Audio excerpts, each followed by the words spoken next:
Hi guys, it's Tom from Digital Foundry here. We thought we'd check out Project Cars' recent patch 1.04 on PS4, an update that brings a few interesting changes on Sony's platform that we thought would be worth covering in detail. One of the main issues we had at launch on PS4 was the use of a temporal anti-aliasing filter, a technique that helps reduce pixel crawl when the game was in motion. The idea here was to blend the current frame with the previous one to clean up jagged edges, but it's fair to say the implementation in Project Cars was too heavy and often produced a double image. In play, this meant the game had ghosting artifacts not seen on the Xbox One release. With patch 1.04 downloaded though, the issue is basically solved. We now get a temporal level slider in the visual effects menu to adjust the effect's intensity for ourselves, or turn it off outright if you prefer. The range goes from 0 to 100, but as a default, Slightly Mad Studios has this set to 20.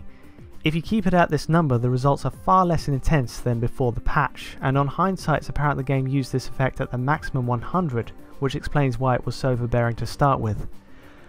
So what's the difference? Well, as you can see in this comparison, the lower the number on the temporal slider, the less of a double image you get.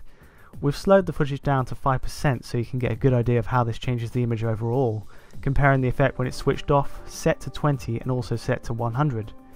It must be said it's a big improvement even at 20, and in motion you'll barely notice any trails behind objects at normal speed. Lowering this setting to 0 has an interesting side effect though. The lower you go on the temporal AA slider, the higher the intensity of the velocity based motion blur on the camera. Essentially the slider affects two settings at once, temporal AA and motion blur. If you turn temporal AA off entirely, you remove the double image, but the motion blur effect increases to maximum behind the scenes. This brings its results closer to those on Xbox One, which never had the temporal AA to start, but used the full extent of the motion blur effect. At an in-between number like 20, you get a good mixture of the two. You may want to avoid dropping it all the way to 0 though, and here's why. Curiously, once the temporal slider hits 0, the frame rate on PS4 does seem to take a hit. Based on our analysis here, you get a better frame rate so long as the temporal filter is enabled at any value, whether that's 1, 20 or 100, it doesn't matter so long as it's on. Here we compare the game on the Azure Coast track with 20 cars and clear weather, and keeping the temporal filter at 20 gives us a clear frame rate advantage of 3 to 4 frames per second across the race. Overall, the takeaway here is, you're better off with this effect enabled even if it is just set to 1. It's not clear exactly why frame rates drop, but on the lower setting you get slightly superior performance, but avoid the double image you see at the slider's highest point. But there's more to patch 1.04 than adding a temporal filter. On PS4 we get a performance boost too, over and above the day one release. Based on the team's patch notes, this arrives by way of an overhaul to the game's shader compiler, plus aggressive optimizations for the console CPU. With that in mind, how does patch 1.04's performance compare to patch 1.01's?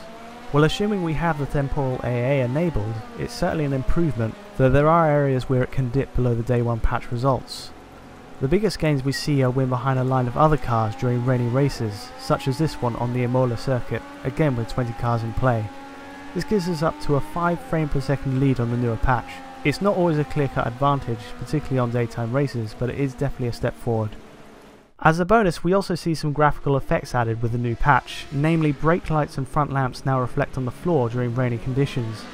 On PC this setting is called Stretched Headlight Reflections, an effect that came at only a tiny performance penalty on even budget GPUs, and we're pleased to see it added to both PS4 and Xbox One now.